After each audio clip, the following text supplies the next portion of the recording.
someten a un mismo medicamento, pero van a tener reacciones diferentes, ya sea en su eficacia o en su toxicidad.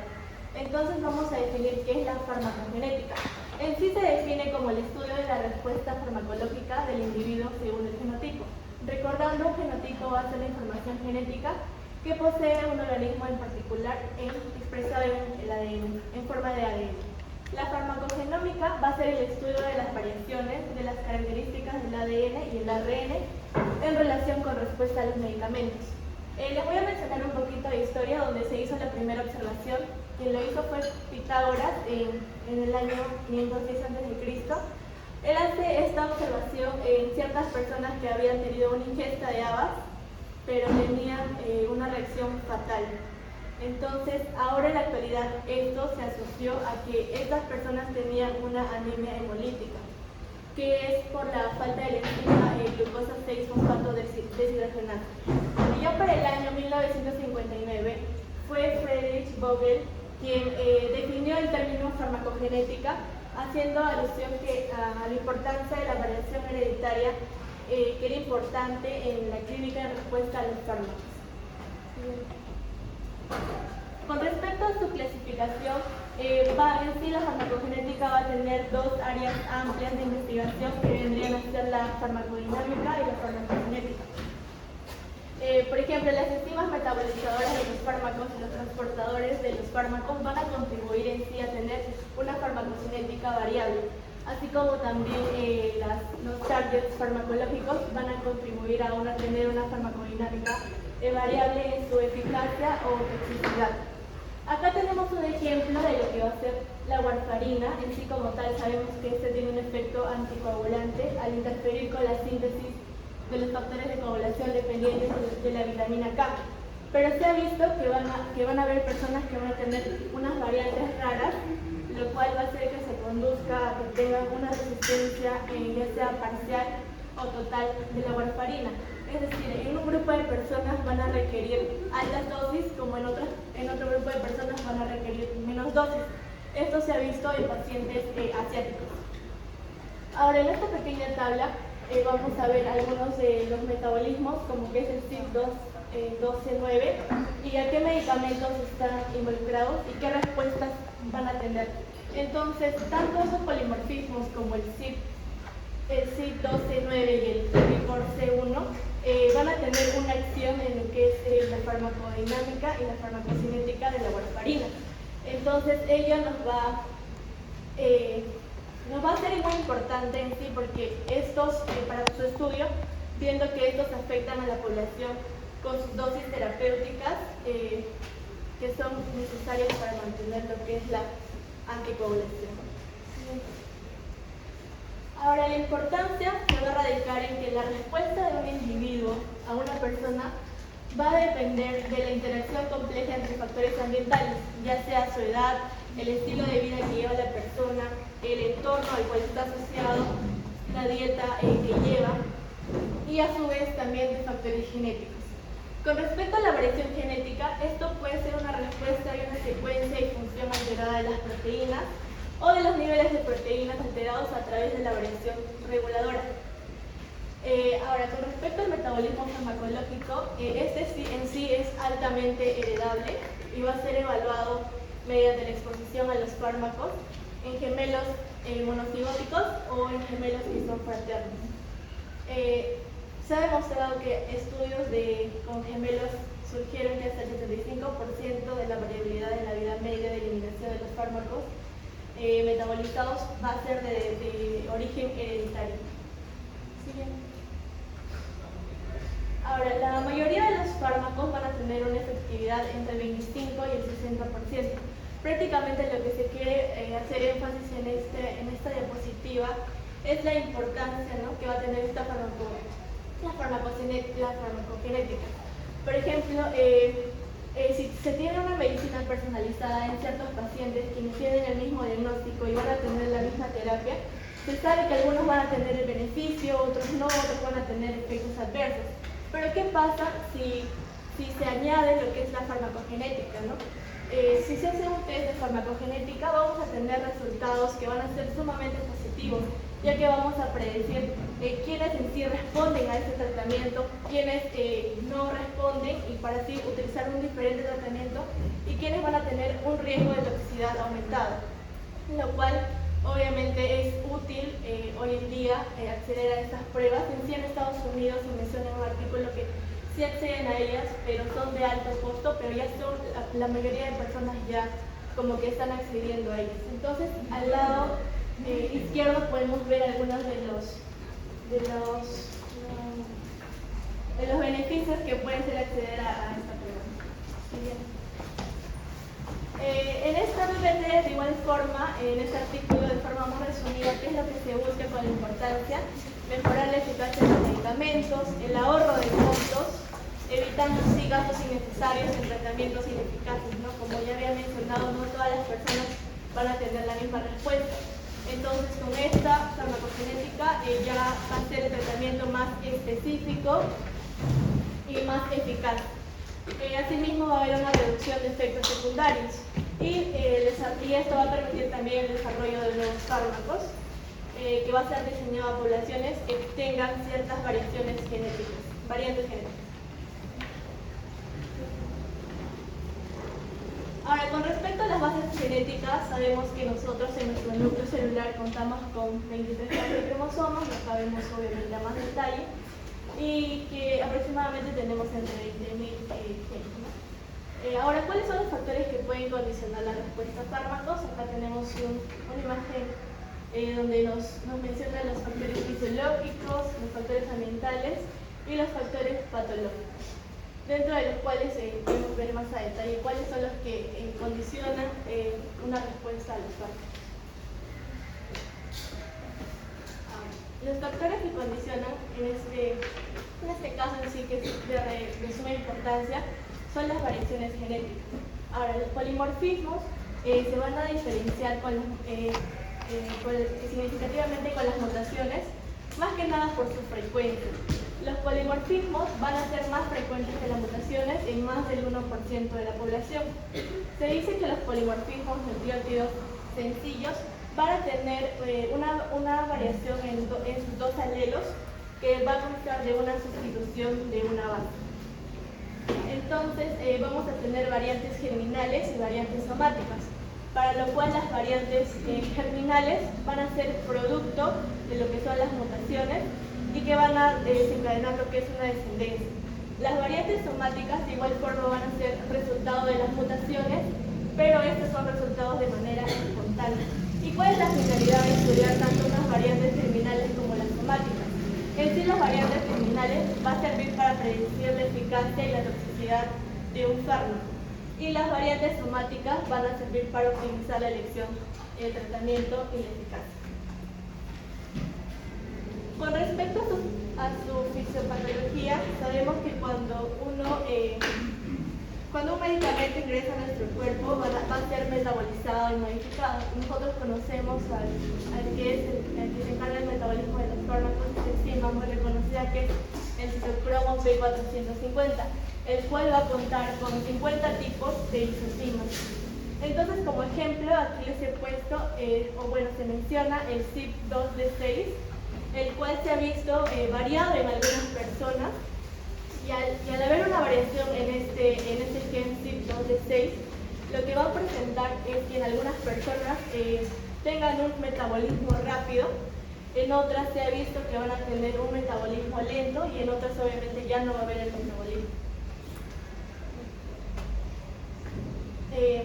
Continuando con este ejemplo, encontré una publicación de The Lancet en el año 2006, donde relata con una breve historia y como finalidad conocer la importancia de la farmacogenética, ¿no? Se relata que es una madre la cual da a luz a un bebé sano, pero esta aqueja problemas postparto, ¿no? Entonces su médico le receta un analgésico para estos dolores, pero ella a su vez presenta lo que es somnolencia, cansancio y a veces estreñimiento. Y así mismo se da cuenta que no puede amamantar bien, que el bebé no está amamantando bien. Pero el médico le dice que la leche que tiene en exceso lo congele y que y que todo va a estar bien. Entonces la madre se percata un día de que su bebé amanece, o sea, ya no tiene signos vitales, está con la piel fría, con la piel pálida, gris, y entonces al momento de realizarle la autopsia se encuentran niveles altos de lo que va a ser la morfina, niveles altos de morfina en la sangre del niño. Entonces todo esto se relaciona con la codeína, lo cual se encuentra en el dinelol, que fue recetado para sus dolores que tuvo posparto, ¿no? Entonces el dinelol en sí es el paracetamol, solamente que en Estados Unidos su nombre comercial es de dinelol. Entonces prácticamente el responsable fue la codeína. Pero lo que queremos decir en este ejemplo es cuán importante hubiera sido si se hubiera conocido que la madre en sí tenía un problema en el gen del CYP2D6. Es decir, ella se clasifica en que era una metabolizadora ultra rápida. Si bien no son muy comunes, representan del 1 al 2%, pero esta madre lo era, ¿no? Entonces, si hubiéramos conocido tal vez su genética, la variante que esta tenía, se hubiera evitado todo este acontecimiento fatal, ¿no? Como la muerte de su hijo.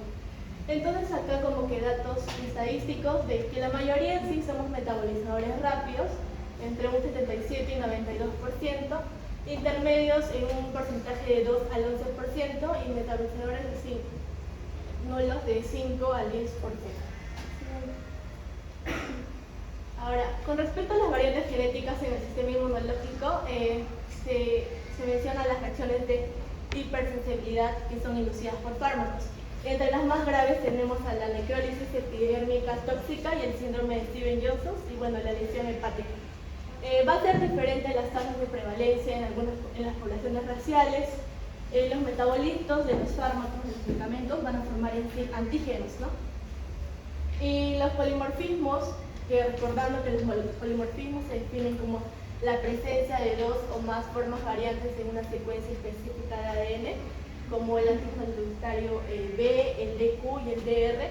Estos se han visto que han estado asociados a algunas reacciones de estos fármacos, como el allopurinol, la carbamazepina, la abacavir y la flucloxacilina.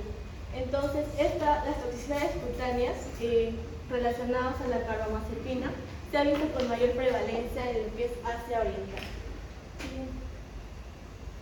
En esta diapositiva, más que nada, nos enfocamos en lo que va a ser el síndrome de Stevens-Johnson, el cual se va a dar en sí en todas las edades, tanto en mujeres como varones. Tiene una incidencia de 1.26 casos por millón de personas. Si bien no es tanta la incidencia y la frecuencia de estos casos, pero va a tener una importancia por las graves secuelas y mortalidad, ya que su mortalidad tiene del 5 al 40%. Lo que va a presentar la persona van a ser vesículas sobre los labios, así como también en su lengua y en la mucosa oral, ¿no? Que son las estomatitis. Entonces, obviamente, estas ulceraciones, al tenerlas en estas partes, en estas zonas, va a hacer que la alimentación sea sumamente difícil y por lo tanto no pueda ingerir bebidas, ni siquiera su alimentación, ¿no? Van a presentar fiebre de 39 a 40 grados, dolores de cabeza y dolor de garganta. Ahora, en esta diapositiva vamos a ver al HER2, que prácticamente es un receptor transmembranario de tirosina quinasa, la cual se va a ver sobreexpresado en lo que es el cáncer de mama. Acá podemos ver que en sí tenemos estos receptores de manera normal de 25.000 a 50.000, pero de alguna manera ya en el cáncer estos se van a ver de una manera sobreexpresada, ¿no? Que vamos a tener como 2 millones de receptores, los cuales van a inducir a que se dé una división excesiva. Una división celular excesiva. De igual forma, en esta imagen como que a mayor aumento, como es que estos en el cáncer, ¿no? Obviamente hacen que se liberen más señales y por lo tanto se sigan pidiendo más y más. Sí.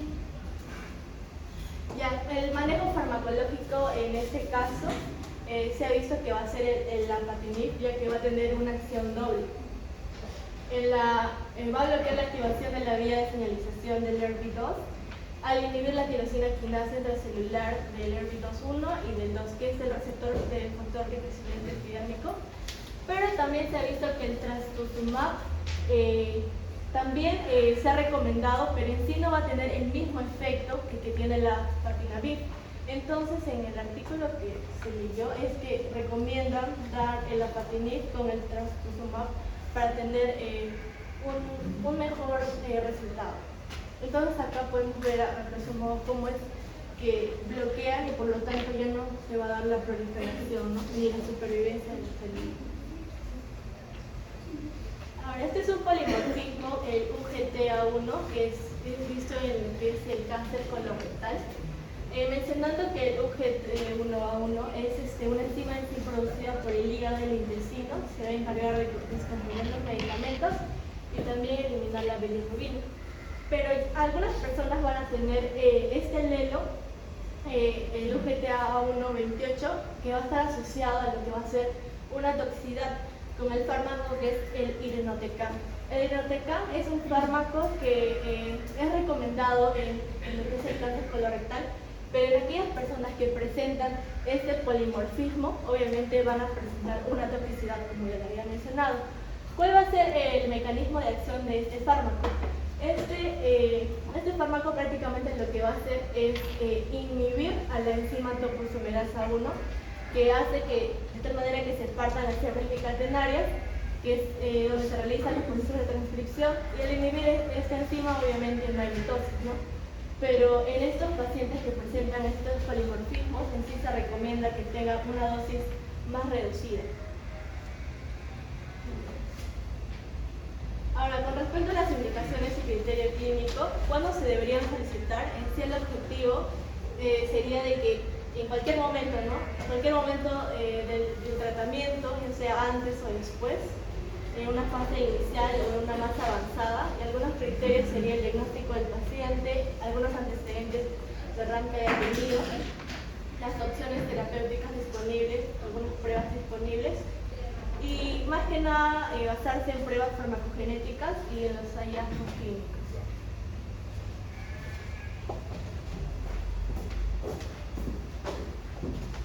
Si bien es cierto, la línea de tratamiento, o sea, básicamente la farmacogenética tiene como función una línea de tratamiento basada en fármacos que sea personalizada y adaptada para cada paciente según su disposición genética, es importante recordar que también tenemos factores los cuales no son genéticos y son, por ejemplo, relacionados al estilo de vida, por ejemplo, con la alimentación, ya que hay algunas enfermedades genéticas y trastornos genéticos en los cuales es recomendado el consumo de menos grasas o, por ejemplo, aminoácidos.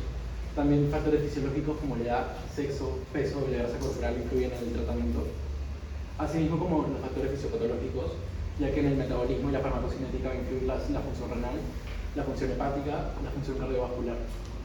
Y factores ambientales como el tabaco, el alcohol, la nutrición y los contaminantes, ya que sabemos que estos son factores de riesgo para múltiples enfermedades que pueden también de alguna forma inhibir el tratamiento. Y bueno, los factores genéticos también, que son patrones de herencia, los cuales van a intervenir en la mayor parte de ese tratamiento, entre el 20 y el 95% de la variabilidad. También vamos a hablar de los polimorfismos y de la expresión genética. Para la línea de tratamiento farmacológico, vamos a basarnos en el tratamiento con warfarina.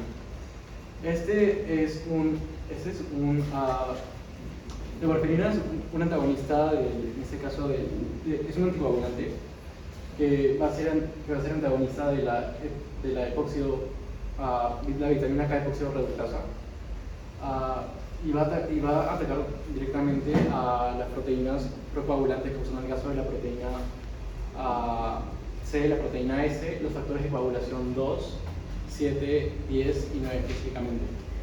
Lo que va a suceder es que normalmente estos factores se van a encontrar como simógenos y van a ser producidos en el hígado y van a ser inactivos. Sin embargo, por medio de carboxilaciones gamma, en este caso, de los residuos de glutamato, específicamente de 9 a 13 de residuos de glutamato, esos simógenos van a pasar de un estado no activo a un estado funcional. Eso se logra por medio de la alfa-carboxilasa de glutamato. Sin embargo, uno de los principales sustratos de esta enzima de la alfa-glutamato carboxilasa va a ser la vitamina K reducida, y va a ser el dióxido de carbono y va a ser el oxígeno. Y para lograr que esa vitamina K se encuentre en un estado reducido, necesitamos la vitamina K epóxido reductasa. Y tiene que mantenerse en este estado continuamente, ya que mientras se da la carboxilación, la vitamina K se va a oxidar. Y por ello tiene que volver a ese estado reducido. Entre los principales targets genéticos que encontramos acá va a ser la citocromo P450, específicamente el subtipo 2C9, el cual se va a encargar de metabolizar específicamente al subtipo S de la warfarina, el cual se cree que tiene de 3 a 5 veces más potencia que el subtipo R de la warfarina. Y esto va a influir básicamente en la farmacocinética. Por ello es que los polimorfismos y a las variaciones del gen que codifica del citocromo P450-12-9 van a influir en la cantidad de las dosis que se le tiene que dar al paciente de warfarina. En el caso de esta proteína, los alelos específicamente que se encuentran en los alelos 2 y el alelo 3 van a ser los que van a dar un genotipo de metabolizador lento. Es por ello que si se encuentran homocigotos dos alelos, en este caso el 2 y el 3, reducidos, si se encuentran expresados de esos dos alelos, nos va a dar que vamos a tener que reducir la dosis, ya que va a haber un menor metabolismo y va a tener un mayor efecto terapéutico sin la necesidad de tanta dosis. Por otro lado tenemos al gen que codifica a la epóxido reductasa de vitamina K, que es el BCOC1, el cual también va a influir en la farmacodinámica y no farmacocinética, y puede tener mutaciones las cuales pueden generar resistencia contra esta enzima, resistencia contra la warfarina o mayor sensibilidad. Como podemos ver, las mutaciones que intervienen que se requieran menor dosis acá afectan sobre todo a las personas asiáticas.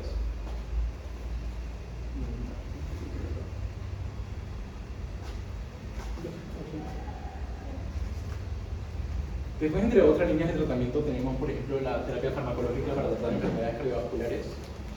Tenemos clopidogrel, el cual es un antiplaquetario que básicamente su mecanismo farmacológico va a ser de que va a inhibir los receptores de purinidérgicos, los cuales van a tener los cuales se unir el ADP, y esos van a estar acoplados a proteína GI, por lo tanto van a inhibir la amilciclasa y van a disminuir el AMP cíclico intracelular. Al disminuir el AMP cíclico intracelular, lo que va a suceder es que se va a reducir la inhibición de la agregación plaquetaria. Y lo que sucede con el clopidogrel es que va a inhibir este receptor de purina 12. Básicamente, este va a estar por dosis como un profármaco. En este caso va a tener que ser metabolizado en dos acciones de oxidación. Primero va a ser hacia un oxoclopidogrel y luego hacia un metabolito activo, el cual es el tiol, el cual es el que tiene los efectos farmacológicos. Este citocromo P2C19 tiene específicamente tiene 4 alelos de relevancia clínica. El primero es el alelo 1, el cual tiene un metabolismo normal, es decir, no está reducido ni aumentado. Tiene el alelo 2 y el alelo 3, donde nos va a dar un fenotipo de metabolizador lento y por lo tanto va a haber menos metabolismo activo. Y también tenemos el alelo 17 de este gen, el cual nos va a dar un metabolismo ultra rápido. Por ejemplo, se ha comprobado que el alelo 2 es el que tiene más RAMs en este caso, para personas que se encuentran con tratamiento de clopidogrel y presentan síndrome coronario agudo y una intervención percutánea coronaria. Es decir, no se les recomienda dar el clopidogrel, ya que aumenta el riesgo de hemorragia y no cumple las funciones farmacológicas deseadas. Después tenemos también la farmacogenética para predecir respuestas farmacológicas en tumores. En este caso vamos a ver cómo las proteínas ABC y de nuevo el citocromo tienen que ver mucho en esto, ya que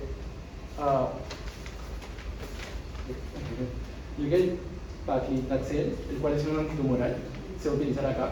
Va a ser metabolizado por el citocromo P2C8 y se va a presentar un polimorfismo a nivel del alelo 3, el cual va a hacer que este se deposite a nivel en el núcleo y en vez de inhibir la mitosis celular, lo que va a suceder es que va a producir una catástrofe mitótica.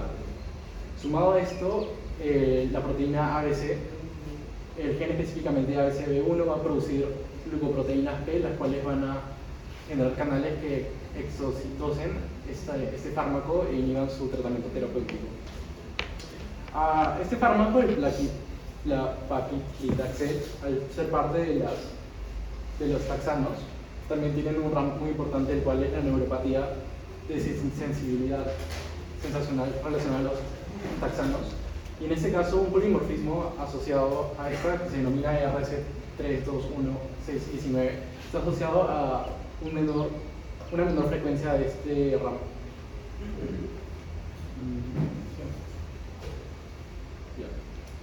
Y ahora vamos a hablar sobre la farmacocinética de un montón de enzimas que están relacionadas con la farmacocinética de fase 1 de algunos fármacos muy importantes. Como sabemos, la fase 1 está relacionada a las reacciones de óxido, reducción y de hidrólisis, mientras que la fase 2 está a la conjugación con grupos como el sulfidrilo o la glucurónido. En este caso, para la enzima citocromo P2C9, vemos que tiene dos polimorfismos muy importantes, como mencioné antes, el cual es el alelo 2 y el alelo 3, el cual le dan un metabolismo reducido y una reducción de la afinidad. En cuanto a sus sustratos farmacológicos, vemos que está la warfarina, la tolbutamida, la fenitoína y los AINES. Como impacto potencial tenemos que presentar un metabolismo reducido con el tratamiento con warfarina. Va a acompañar una menor depuración de la warfarina, así como va a acompañar un riesgo de complicaciones hemorrágicas.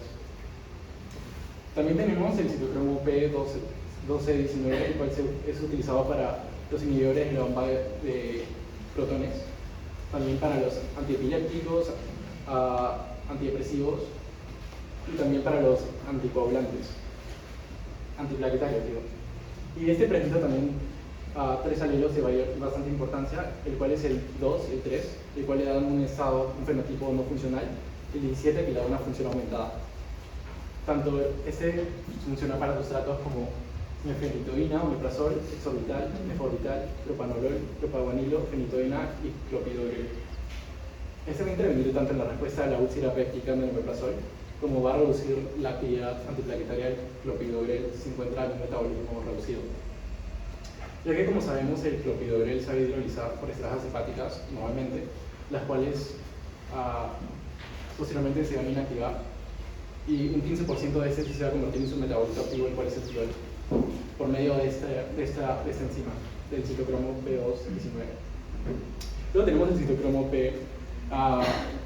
P2D6, el cual es encargado de metabolizar hasta un cuarto de los fármacos recetados actualmente, y va a ser bastante polimórfico, ya que va a presentar aproximadamente 100 alelos. Sin embargo, los de mayor importancia clínica van a ser el 1 y el 2, el cual van a ser completamente funcionales, el 3, 4 y 5, los cuales no son funcionales, y los 10, 17 y 41, los cuales tienen una función reducida. Es importante recordar que si un alelo funcional se suma a uno funcional se suma a uno no funcional, vamos a tener que hacer un metabolismo reducido, o sea, se van a sumar básicamente esos. Acá vamos a tener como sustrato farmacológico los bloqueadores beta, los antipsicóticos, analgésicos, opioides, como se mencionó anteriormente, la codeína, que se va a explicar un poco mejor ahorita, el tramadol, la desglicoína, la fluoxetina, la esparteína.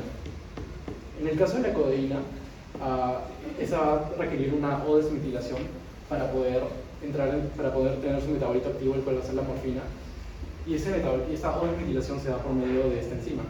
Por lo tanto, si tenemos un fenotipo de metabolizador lento, la codeína no va a tener como RAM que no va a aliviar el dolor suficiente en estos pacientes, pero sin embargo, si tiene un metabolizador rápido, hay más riesgo de que haya depresión respiratoria, así como somnolencia. Tanto el estreñimiento no se ve afectado por ninguno de esos metabolizadores. También puede Entonces puede ocurrir declinación tardía por los antipsicóticos como efecto. Efectos colaterales en los narcóticos. Puede ser que no haya una dosis necesaria de limipramina, o puede haber efectos en los bloqueadores beta. Luego tenemos otras enzimas de la fase 1, como son el citocromo 3A4, 3A5 y 3A7, los cuales son sobre todo sustrato van a metabolizar los macrólidos, la ciclosporina, el tacrolimo, los bloqueadores de los canales de calcio y midazolam, entre otros. Como efecto potencial tenemos que el tacrolimo tiene una eficacia menor en los efectos inmunosupresores.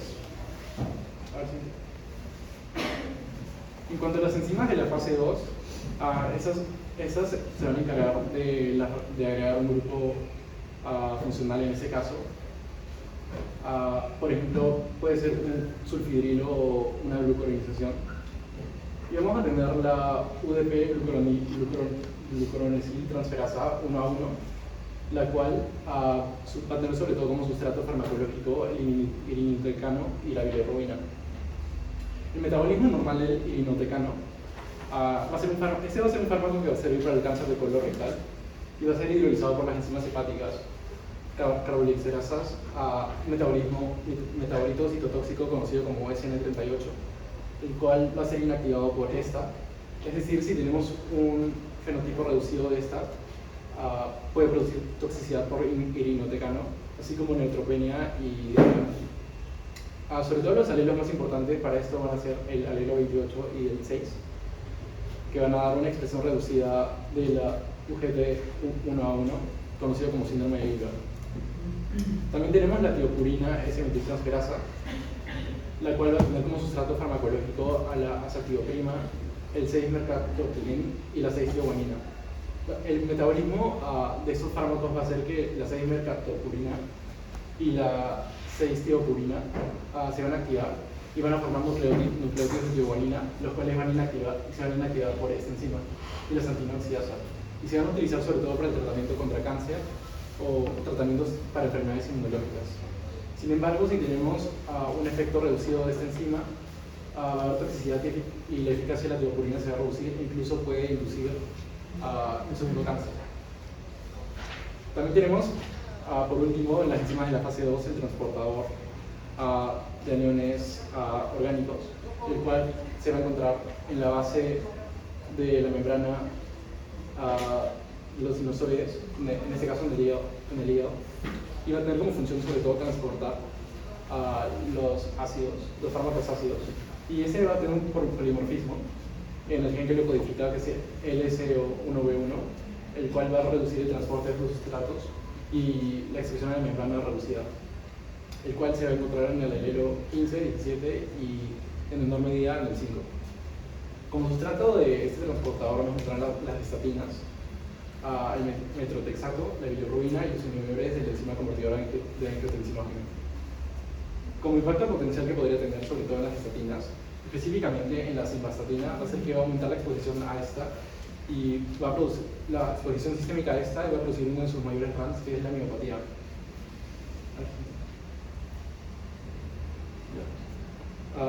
Farmacodinamia.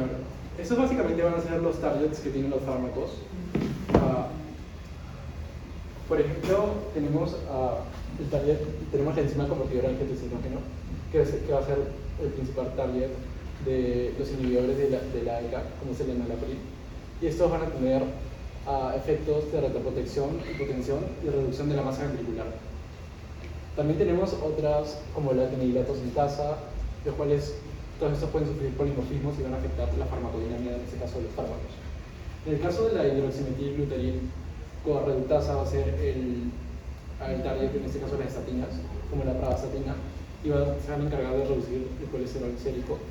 Luego tenemos los receptores de dopamina D2, D3, D4, los cuales van a ser target de los antipsicóticos, como la clozapina.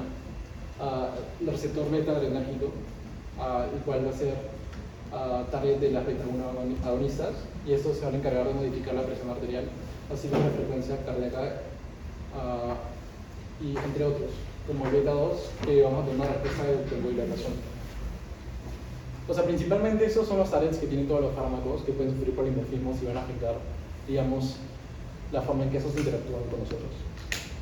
Entre los principales biomarcadores tumorales vamos a encontrar el HER2, el cual se encuentra junto con el cáncer de mama, y el factor de crecimiento endotelial.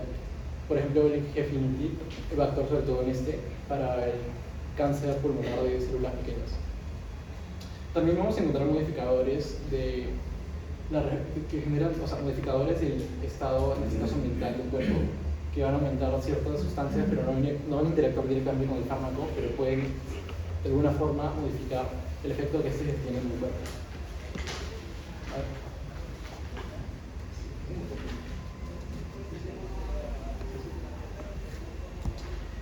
Para el metotrexato, el cual es un inhibidor del ciclo del folato, en este caso vamos a tener la reductasa de metileno tetrahidrofolato, la cual se va a encargar de convertir la 5,10 tetrahidrofolato, metiltetrahidrofolato en la 5-metiltetrahidrofolato, y esta se va a encargar de intercambiarlo, de convertir la homocisteína en metionina. Como sabemos, la homocisteína es una molécula tóxica, la cual nos puede producir daños en el ADN, estrés del retículo endoplasmático, así como activación de los receptores glutaminérgicos. Y como consecuencia del daño, en este caso del ADN, vamos a tener que se van a activar los supresores de tumores y va a haber activación de las caspasas y apoptosis. Entonces, cuando hay una deficiencia o hay una mutación de la reductasa en el tetrahidrofolato, no va a actuar directamente sobre, en este caso, los fármacos, sin embargo, va a hacer un estado de hiperhomocisteinemia, el cual nos va a inducir, por ejemplo, enfermedades como trombosis venosa profunda. Sin embargo, esta sí va a tener un polimorfismo de un único nucleótido, en este caso del C677T, el cual va a provocar la disolución de un aminoácido y va a generar que haya enfermedades cardiovasculares, así como se reduzca la actividad de esta y también haya homocisteinemia. En este caso podemos ver cómo el metotrexato va a tener bastantes targets proteicos, los cuales pueden ser directos o indirectos, como es el caso de la reductasa de dihidrofolato, la transforminasa de purinas y la sintetasa timidinato, que van a servir para la síntesis de timidina y de purina respectivamente. En cuanto a eficacia de la farmacogenética, hemos buscado un par de papers. Por ejemplo, este es el primero, que trata sobre la farmacogenética usada en el cáncer de mama. Y básicamente habla de cómo cada mujer va a tener una capacidad distinta de metabolizar la respuesta del tratamiento del cáncer de mama. Estas van a ser marcadas por relaciones interpersonales, como la capacidad que tienen cada uno de esos genes y codificar las enzimas que metabolizan, en este caso, el tratamiento quimioterapéutico. Como por ejemplo los genes del citocromo P450, como la CYP3A4, la 2B6, la 2D6 o la 1219.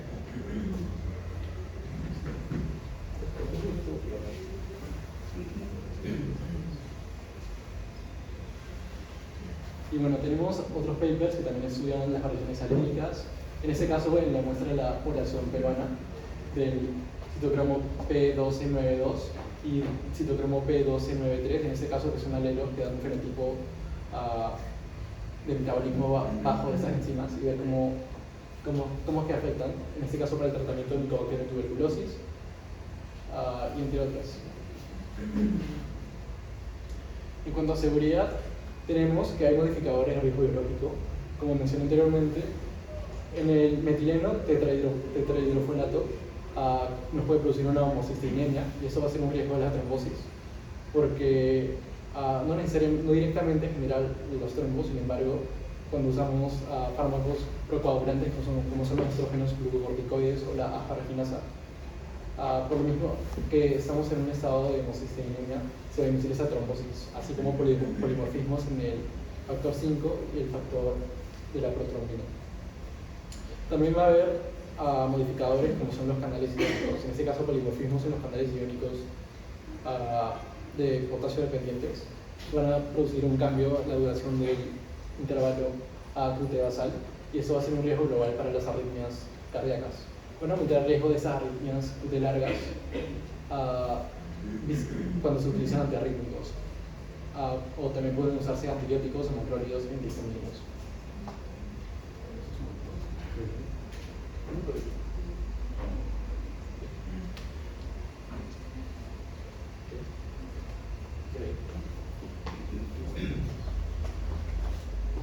En este caso, para seguridad, vamos a ver cómo es que distintos alelos que dan fenotipos distintos, en este caso, metabolizadores lentos, metabolizadores rápidos, metabolizadores ultra rápidos o expansivos, van a afectar a cómo es que es la seguridad respecto a la dosis en los distintos pacientes. En este caso, para el citocromo P2C19, vamos a usar el clopidogrel, que en un estado de metabolizadores ultra rápidos y un estado normal, que es este, se le va a dar la dosis estándar. Sin embargo, si tiene un estado de metabolizador intermedio, se va a sugerir que se utilice un tratamiento alternativo, en este caso con Pasolel o Ticagrelor, que también son antiplaquetarios. Y en el caso que sea un metabolizador lento, directamente no se le va a recomendar que utilice este, por todos los efectos, por todos los RAMs que tiene.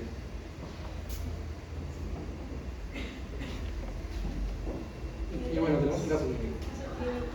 Que es un varón de 32 años que menciona que tiene cáncer colorectal metastásico y él recibió la prescripción del fármaco clásico que es el irinotecan, que ya se había mencionado durante la exposición, de 180 miligramos en goteo intravenoso con repetición de la dosis cada 2 semanas, en combinación con otros quimioterapéuticos. Las funciones hepáticas renales eran normales y se obtuvieron muestras de sangre después del primer ciclo terapéutico. El paciente experimentó neutropenia y diarreas graves. Las concentraciones plasmáticas fueron de 38. El metabolito activo del irinotecan se encontraron 4 veces por arriba de las encontradas en la mayor parte de los pacientes y se redujo la dosis de este fármaco en 50%. Sus concentraciones plasmáticas fueron más bajas, pero aún así se encontraban más del doble de lo esperado. Entonces, acá hay algunas preguntas. ¿Cuál fue la causa de la neutropenia y la diarrea grave del paciente? ¿Su edad, el cáncer metastásico o el fármaco que ha sido administrado? Fármaco. Fármaco, el irinotecan. Los efectos adversos son la neutropenia y diarrea. ¿Ustedes consideran que se utilizó el medicamento indicado? ¿Sí o no? O sea, en teoría es el medicamento indicado para el cáncer colorectal. Sin embargo, como no tuvo una prueba farmacogenética, no se pudo comprobar que tenía un metabolismo de la UGT1A1 deficiente. Entonces, en este caso, el metabolito tóxico no se pudo metabolizar y causó, en este caso, la neutropenia y la diarrea grave. O sea, sí un polimorfismo en este caso. Se responde también a la tercera pregunta. Sí. Si sería que sí hay un polimorfismo que es de la UGT1. Y esas son las referencias.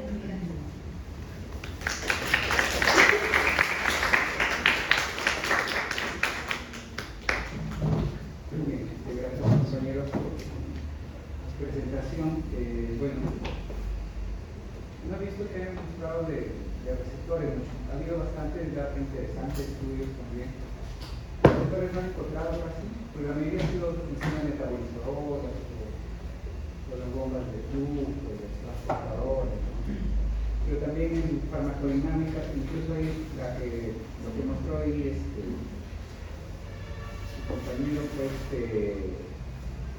para el caso del clopidogrel, claro, o sea, todos son fármacos que actualmente lo damos con algún propósito, pero en todo caso han encontrado ahí con farmacodinámica de receptores específicamente, porque eventualmente al final termina afectando, ¿no? O sea, porque recuerda que farmacodinámica no es que tiene que ver directamente el metabolismo, la absorción, sino la actividad del receptor. Ahí esa tablita es general, está de Goodman, eso sí veo que tiene varios temas, pero así como los otros que han explayado en mencionar fármacos, en especificar polimorfismos, hay, digamos, allí pautas también. Y la parte de eficacia, por ejemplo, también, no sé si ustedes me abordaron, pero otra vez para un poco orientarnos a esta presentación, ¿no? Hay estudios en que dice, ok, estos son los resultados si usamos polimorfismo y estos son si no verificamos polimorfismos, solo clínicamente. Hay estudios así que comparan ambas intervenciones. Porque sí hay, pero en todo caso, si bien se están usando algunos de ellos, y de hecho lo que han mencionado, ¿no? Para clopidogrel, warfarina, inmunoterápicos, antineoplásicos, ¿no? Inmunomoduladores, ¿no? Biológicos, etc. Sí, ciertamente para varios de ellos se está utilizando, ¿no? Pero, por ejemplo, ahí es sobre todo metabolismo. Y si hablamos de metabolismo, bueno, generalmente es para seguridad, ¿no? Pero, por ejemplo, hay estudios en que comparan, ¿no? Si solo se hace criterio clínico, podríamos revisar la guiada. Y por ahí veo que algunas guías ya están usando la del AGCC, por ejemplo, para warfarina ya piden, ¿no? Viene, dice, antes de dar tratamiento de warfarina, no corroborar, ¿no? O si se sospecha, dice, no verificar el polimorfismo. Pero sí hay estudios, ¿no? Y en realidad no hay nada contundente y llevamos décadas así. O sea, miren todo lo que nos han compartido sus compañeros. Ciertamente los polimorfismos, como ellos han explicado, pues explican muchas de las diferencias entre un paciente y otro en cuanto a la respuesta a los fármacos, ¿no? O interacción al dicho con los fármacos. Y que con eficacia en eficacia y seguridad. Pero en sí todavía las guías y todavía nuestras decisiones lo basamos realmente en criterios clínicos, ¿no? Y si algo pasa, si el caso de interesante también en la idea recuerden que codeína es la prodroga de la morfina, ¿no? El caso llegó a morir, creo que era una explicación, ¿no? En el caso publicado. Sí, ciertamente ha habido casos dramáticos así con implicancias, ¿no? La idea es y terminar en algún proceso legal ahí, porque se suponía que si el tratamiento del dolor postoperatorio no debía darle de la cara al bebé, ¿no? O sea, se hizo énfasis en que las dosis ya no deberían ser deberían ser de manera baja. No, pero está contraindicado que hoy en la lactancia, ¿no? Esa es la cuestión. O sea, en teoría la mamá no tendría que darle de la cara al bebé, ¿no? O quien prescribió no hizo eso de pero, miren, de clopidogrel, por ejemplo, hace unos años un super estudio en Europa, había mucha expectativa. El domingo les hablaba de que hay resistencia a la aspirina y al clopidogrel, casi de cada 3 uno. Y se hizo un super estudio por ahí por 2006, 2008, por ahí, en Europa, un fiasco, ¿no? Porque, o sea, es básicamente porque no he notado de esos artículos, han traído mucha información interesante, pero se están haciendo ya así estudios en que a partir del conocimiento se toman nuestras decisiones en el día a día, ¿no? El problema está en que estos polimorfismos no se pueden masificar su tamizaje, su screening, ¿no?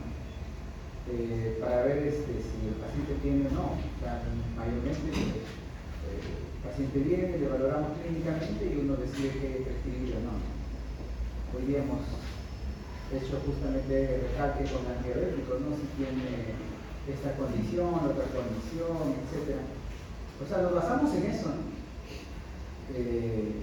Hay un porcentaje también en la data que mostraron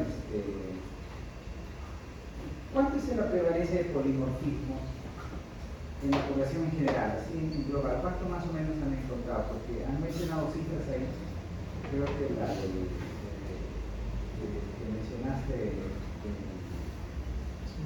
para el metabolismo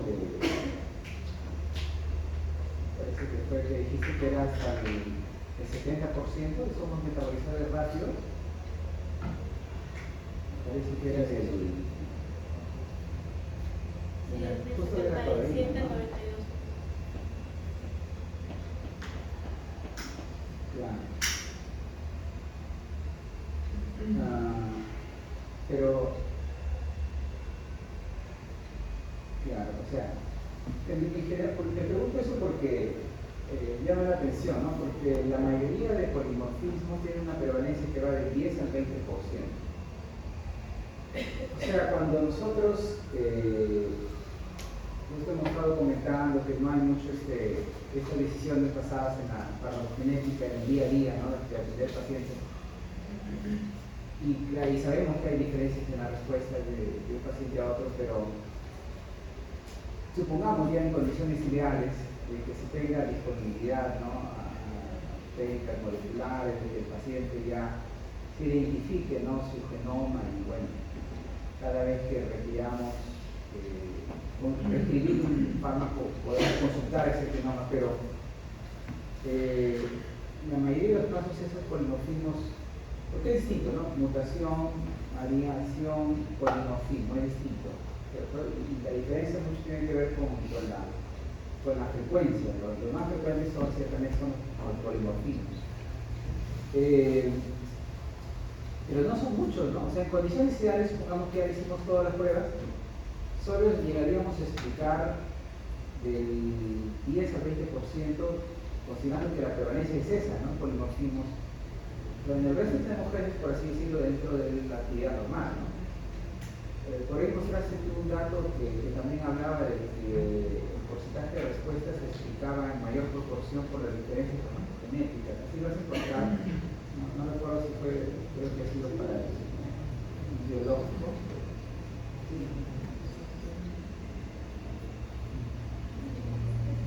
Ahí. Ya, ves. ¿De dónde he sacado esa referencia? Porque la efectividad depende del polimorfismo hasta 60%. No, era la efectividad de los fármacos que tenían una eficacia del 25 al 60% de los fármacos. O sea, no de los. No, pero eso va a variar de un paciente a otro, ¿no es cierto? ¿Cuánto de esa variación explicada por polimorfismo? Me pareció que mencionaste que era así, esa tasa alta. Ciertamente hay un porcentaje, pero dado que la prevalencia de algunos polimorfismos, porque polimorfismo, ¿qué llamamos? No es algo lo normal, ¿cierto? Polimorfismo, su nombre dice, es una forma distinta, es decir, etimológicamente. O sea, son genes que han, por las mutaciones, que sabemos es un proceso natural, no todos tenemos, vamos a ir heredando los mismos genes, en el tiempo van a ir dándose mutaciones, ¿no? Creando variaciones, y de una generación a otra, así vamos observar que van a ir apareciendo, ¿no? Esta variación tipo de polimorfismo. Pero en todo caso,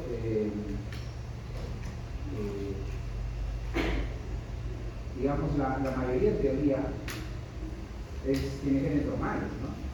Por eso mi duda era, estas cifras,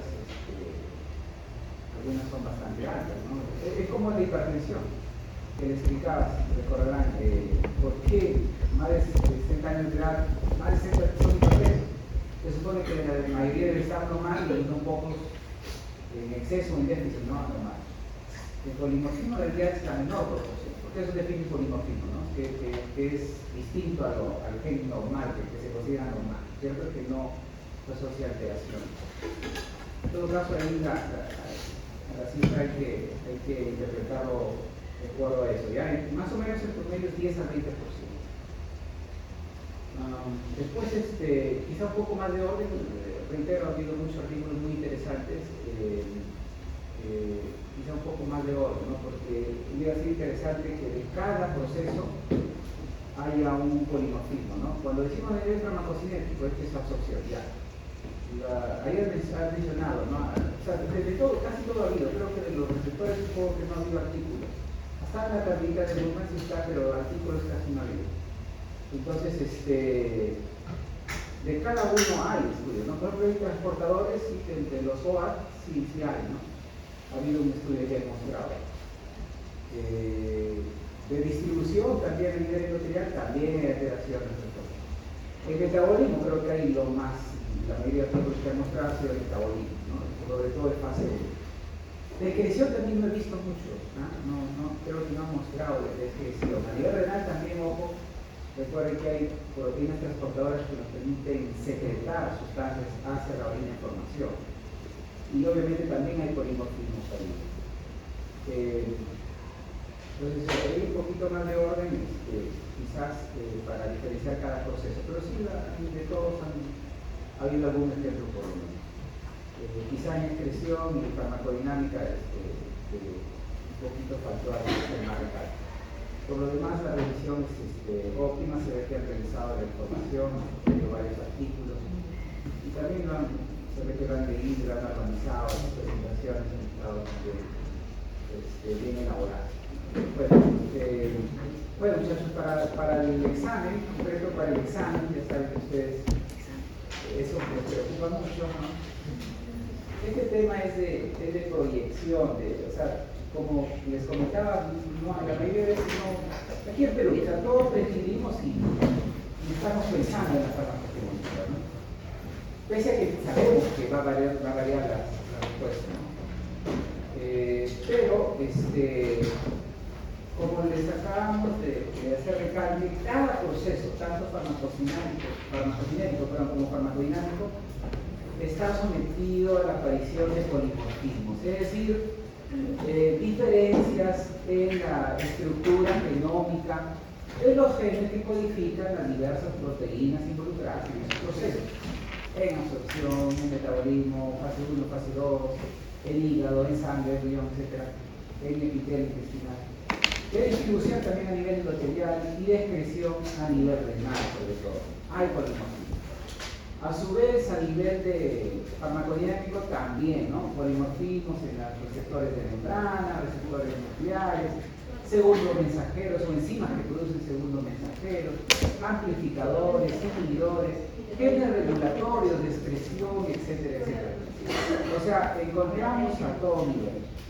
Ahí, por ejemplo, sí había hiperrespondedores y correspondedores, ¿no? Y ellos son los que no necesariamente tienen el problema a nivel farmacodinámico que varían los niveles de la droga, sino en los mismos mecanismos de respuesta, ¿no? De la célula tal. En fin, cuando venga preguntas, sobre todo vamos a buscar que ustedes nos dejen ver sobre este tema, ¿no? La farmacogenética, que comprenden eso, ¿no? Por ejemplo, si viene de la beca ORC, ¿no? Que es el que codifica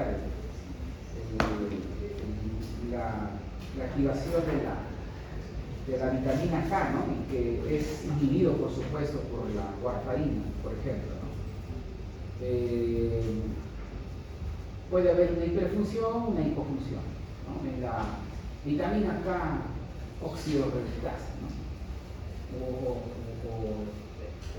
O por ejemplo en la glicoproteína P que está en la absorción, etc.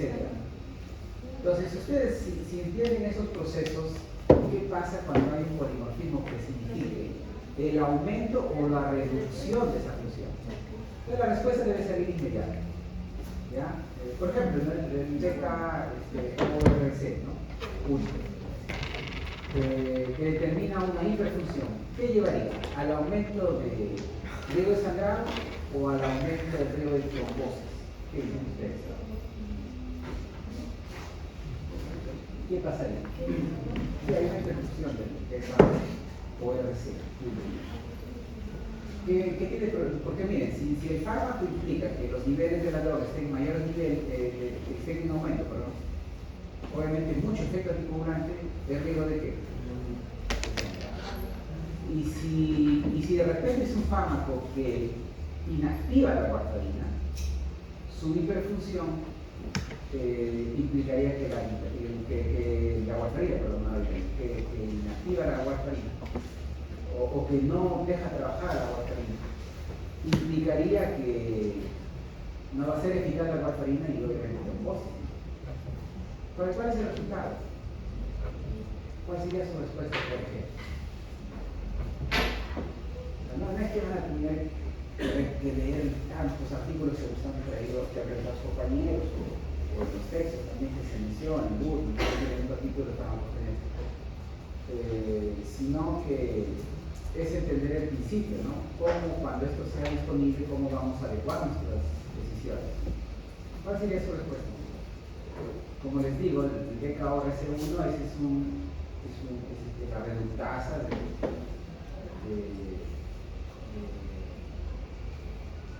la vitamina K. Y obviamente cuando damos warfarina, la warfarina busca inhibir la activación de la vitamina K. ¿Cuál va a ser el resultado? ¿Regreso central o regreso trombosis?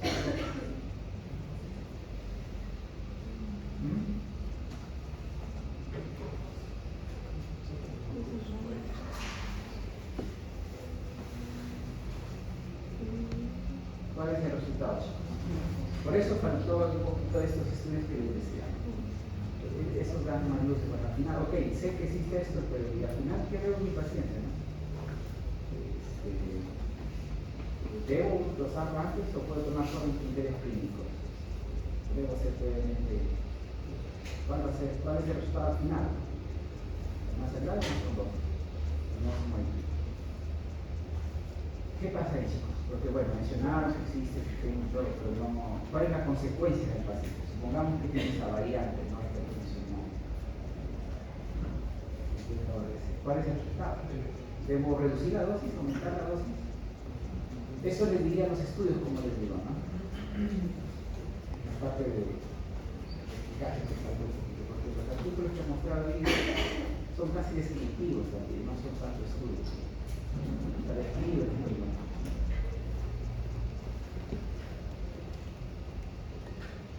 Tenemos el caracol directo, ¿no?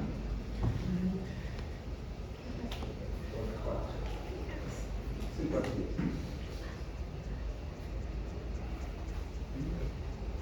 ¿Qué sucede, chicos?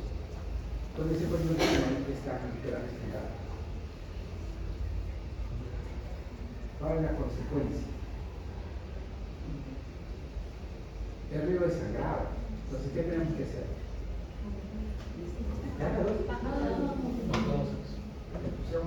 Por eso me asustó. Reducir la dosis, ¿cierto? Tendría que reducir la dosis.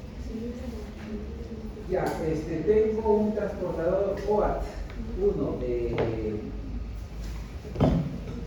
la aspirina a nivel renal, hiperfuncional. ¿Ya? ¿Qué debo hacer? Aumentar la dosis y reducir la dosis de aspirina. ¿Reducirla? ¿Cómo que reducirla? El transportador OAT hace excretar aspirina por secreción tubular. Si está hiperfuncional, ¿qué significa? ¿Que la aspirina se queda o lo botas? Lo estás excretando, estás eliminando. Entonces los niveles en sangre, ¿qué pasa? Se reducen. Menos niveles, menos eficacia, ¿no? O sea, así vienen preguntas. ¿Sí? Es de comprensión más que de memoria, ¿verdad? Y en las preguntas se les menciona el tipo de o sea, el polinomio que codifica y lo único que tienen que hacer la tarea de ustedes es, ok, a ver, ¿en qué proceso hay que involucrar esto? Ya, ok, en absorción. Ah, no, en excreción, en metabolismo. Ah, ya, a ver, si yo recuerdo que se actúa, obviamente de fármacos que ya hemos realizado hasta la fecha. Warfarina hemos realizado, aspirina hemos realizado,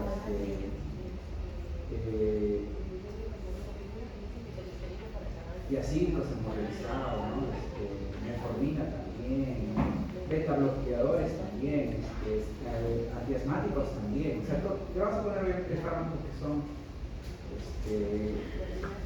que han sido ya abordados hasta ahora, ¿no? Y de ahí ustedes lo deducen ya. Agrego de toxicidad o falla terapéutica. Listo. Bueno, yo sé que el modelo escapa un poco del, ¿no es cierto?, del resto de temas. Lo han tratado de adaptar a la mejor manera, no mucho finalmente creo yo, pero faltó un poquito ahí quizás, como les digo, receptores y excreción. Por lo demás es óptima, ¿ya? Aplausos, compañeros.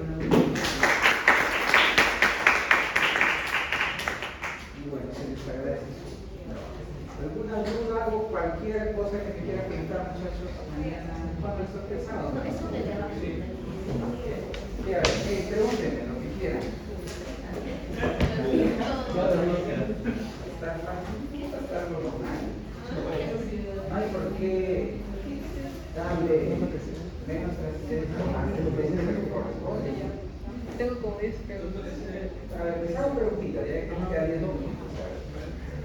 A ver, vamos a empezar. Una pregunta por tema, ¿ya? Hemos hecho ya 8 semanas de tema. La primera semana hicimos farmacocinética, fuentes farmacodinámicas, RAMs e interacciones. Ya, a ver. Uno de los compañeros ya no está, ¿verdad? Tienen un aviso seguido para registrar eso.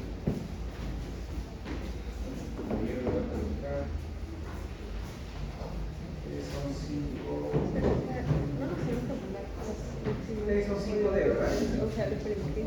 No lo van a hacer.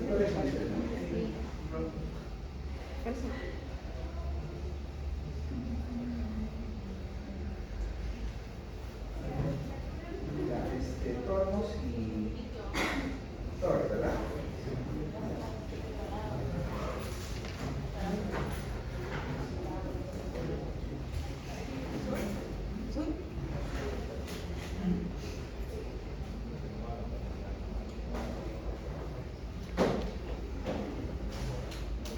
¿Usted sabe quién fue Richard Feynman?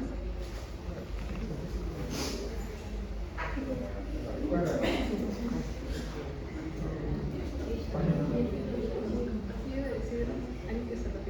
Como grupo tiene Geraldine tiene la incluida. Y Andrés.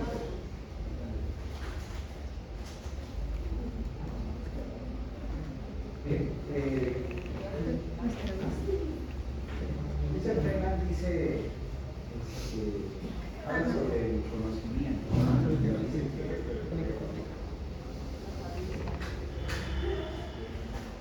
Cuando Sócrates empezó eso, ¿no? El conocer y nace, ¿no? Tiene hace más de 2000 años, ¿no? Bien crecido los años.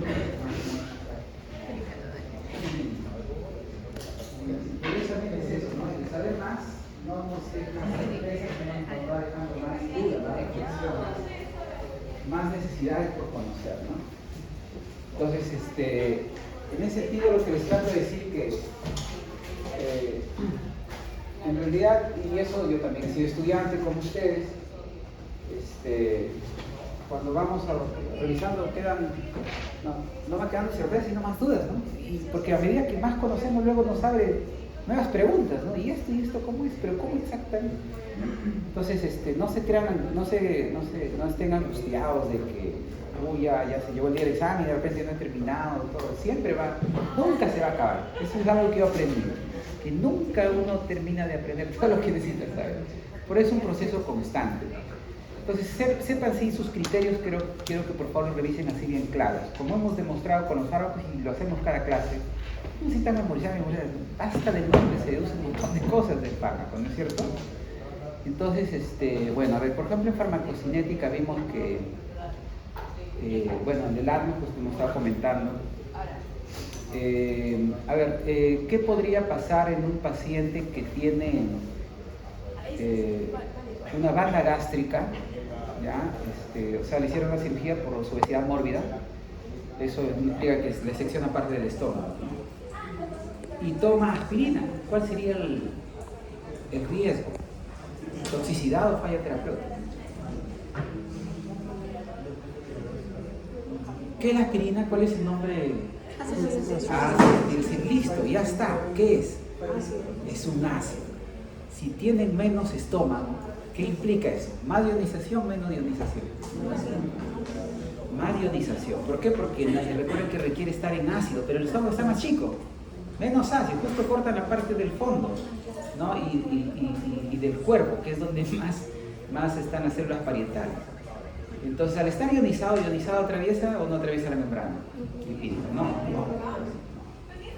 Y justo hablamos del transporte de OAS a nivel renal. Ahí yo sí quiero que se ionice, ¿no es cierto?, el riñón. Si alguien se intoxica con ácido acetilsalicílico, una de las... Bueno, va a estar con acidosis láctica, pero metabólica, pero si se intoxica con aspirina. Pero ¿cómo yo podría ayudar a que lo excrete? Ahí yo sí quiero que se ionice. ¿Y qué haría? ¿Qué le diría que hacer al paciente? ¿Qué le daría? Jugo de naranja. No, ¿que quieres acidificar más? O sea, ¿quieres que se quede en el cuerpo? Que absorba más y se quede en el cuerpo. Recuerden que para absorber es no ionizado y para excretar al revés, porque para absorber debe atravesar la capa lipídica, pero para excretar debe diluir en agua, en la orina información, ¿cierto? Entonces ahí, por decir este paciente, implicaría que absorbe menos porque es un ácido y tiene menos estómago, menos ácido, se va a ionizar, pero si intoxica necesito que lo acelere la excreción. Y en orina sí quiero que se ionice para que se vaya en la orina, ¿no? Porque pues en orina es agua, ¿no? Y ahí en agua disuelve bien lo que está ionizado, ¿de acuerdo? Ya, a ver, ese ha sido un al azar de farmacocinética. Farmacodinámica. A ver, si yo combino un fármaco, combino salbutamol, que tiene una eficacia del entre 60 y 80%, con el formoterol, que tiene una eficacia de 100%. ¿Cuál es el efecto neto de combinar esos dos beta-2 agonistas? Viene el paciente, me llaman de madrugada que está con disnea, tos, ¿no? Cianosis, ¿no? Y no quiere ir a la emergencia, a ver, y ya le combino estos dos, a ver, viendo que de repente dos se ayudan mejor. ¿Cuál es el resultado neto?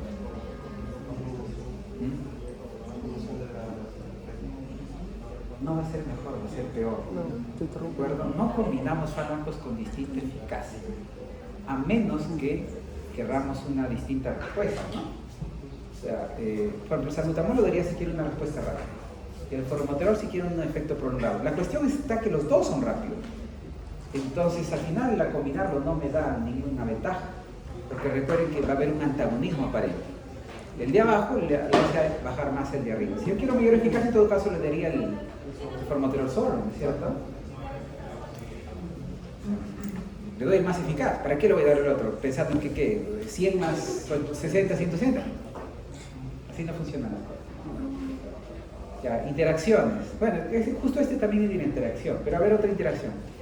¿Qué pasa si doy, por ejemplo, salbutamol y como el paciente, este mismo paciente asmático, como le doy salbutamol, el paciente sufre de un ataque arritmia, le doy un beta bloqueador? ¿Cuál va a ser el resultado de eso?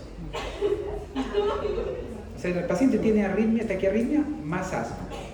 Por el asma le doy salbutamol, un beta agonista. Y por la arritmia le voy a dar un beta bloqueador, digamos, carvedilol. ¿Cuál va a ser el resultado neto?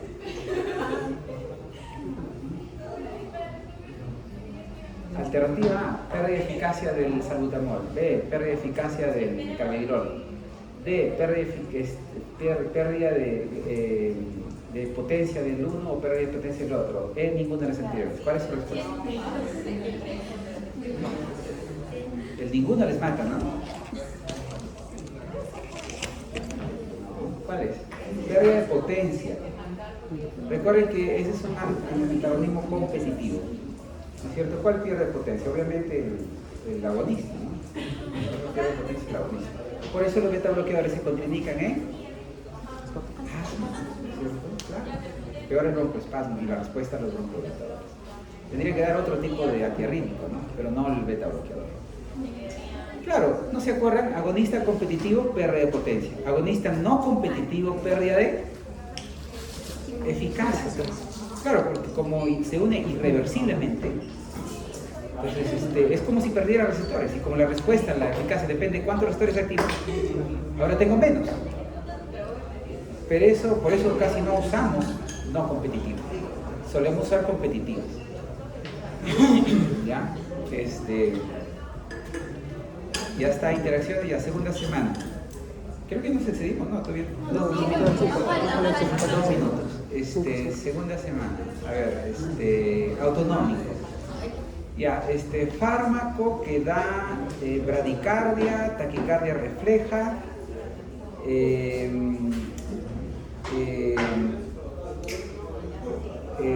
cialorrea, lagrimeo, espasmos, Y priapismo, ¿cuál es ese fármaco? Parasimpático mimético. Puede ser directo, indirecto, ya cualquiera que esté ahí en esa alternativa. Prenda los nombrecitos nada más para saber cuál es cuál. Ya, ¿qué más hicimos esta semana? Semana 2. ¿Prácticas cuál? ¿Quién les pudo saber? Me olvidé. ¿Qué más semana? RAMS, ¿no? RAMS, ya, unos de error de medicación. A ver, paciente diabético con glicemia de 320, le ponen insulina, hace hipoglicemia. ¿Eso qué es? Es efecto terapéutico, es efecto colateral, efecto secundario, efecto tóxico. ¿Qué es? Ninguna anterior. ¿Ah? ¿Qué efecto es? Ya ven, o sea, no le preguntamos cosas que no le hemos enseñado. Sí le hemos enseñado, le hemos explicado y en su momento lo respondieron. Pero lo olvidan, ese es el problema. ¿Y qué olvidamos? Lo que consideramos que no es importante. Eso es lo que me preocupa, que lo consideren que no es importante. Todo es importante, muchachos. Si no, imagínense, olvidamos, si nos vienen pacientes, ¿qué hacemos? A ver, ¿se dan cuenta? Es un efecto colateral. El colateral depende del primario, el secundario de otros mecanismos.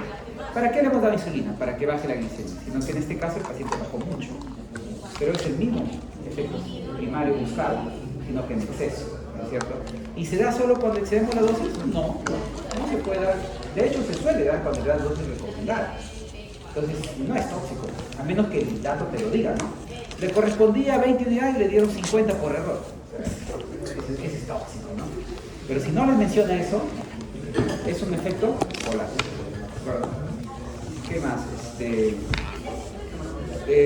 Semana 3, psicotrópicos creo que fue, ¿no? Ya, con este cerramos, ya no llegamos. Porque recién lo hemos visto, pues, recién lo hemos visto esta semana. Y hasta el 4, digamos, o sea, 2 más, esta y la otra. Ya, psicotrópicos, a ver, fármaco que bloquea el receptor 5-HT 2A, ¿ya? HC2A, también el receptor H1, y por eso es muy bueno para controlar depresión y ansiedad, y además mejorar el sueño y aumenta el apetito. ¿Duloxetina? ¿Duloxetina? ¿Duloxetina? ¿Duloxetina? A ver, hay selectivo. Selectivo cuando solo favorece ¿a quién? A serotonina, inhibe la recaptación. Pero hemos dicho que el inhibe lo bloquea. Bloquea. O sea, no es un serotoninérgico, no podría ser selectivo. Dual tampoco, porque favorece serotonina y norepinefrina. En ningún momento mencionado norepinefrina. Tricíclico, por ende, tampoco, porque es dual más otro mecanismo, ¿cierto? Ese sí es antihistamínico y también antiserotonérgico, pero ese favorece la serotonina también, principalmente, ¿cierto? No puede ser tricíclico. ¿Qué nos quedan? Los atípicos, pues, ¿no? Por ejemplo, en particular puede ser la trazodona o la mirtazapina, ¿no? ¿Ya? Por eso mejora el sueño, ¿no? Y bueno, los otros mecanismos que hemos mencionado. Ya. Y cuarta semana, por último, a ver, paciente con dolor por neuralgia del trigémino, ya, presenta ahora deterioro de la función renal, ya. ¿Qué fármaco recibió? Sí, o sea, perdón, a ver, de dolor neuropático de alguien trigémino, recibió un fármaco, ha controlado el dolor, pero ahora está con insuficiencia renal. Si quieren más datos, tengo una caja. Vayan pensando, a ver, si quieren más datos, qué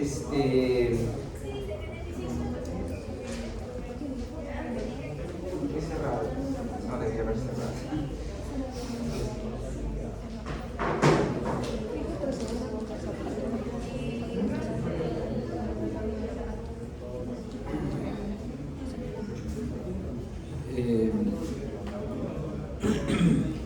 Bueno, tiene edemas, disminución del volumen urinario, y fármaco que también es muy usado en diabéticos para neuropatía diabética. Tiene una vida de acción prolongada, un amplio margen terapéutico, ya desde 25 a 300 miligramos de dosis, ¿no? Y actúa bloqueando los canales de calcio a nivel de su regulador alfa-2 delta de la neurona presináptica. ¿Cuál es? De gabapentina de acción corta prolongada. Bueno, es un gabapentinoide, pero hay dos, gabapentina y pregabalina. La gabapentina es de acción corta y la otra es de acción prolongada, que son nefrotóxicos. ¿Verdad? ¿Se dan cuenta? O sea, de ahí va saliendo, ¿no? Te describen, le dan detalles y listo. Listo, muchachos, eso es todo.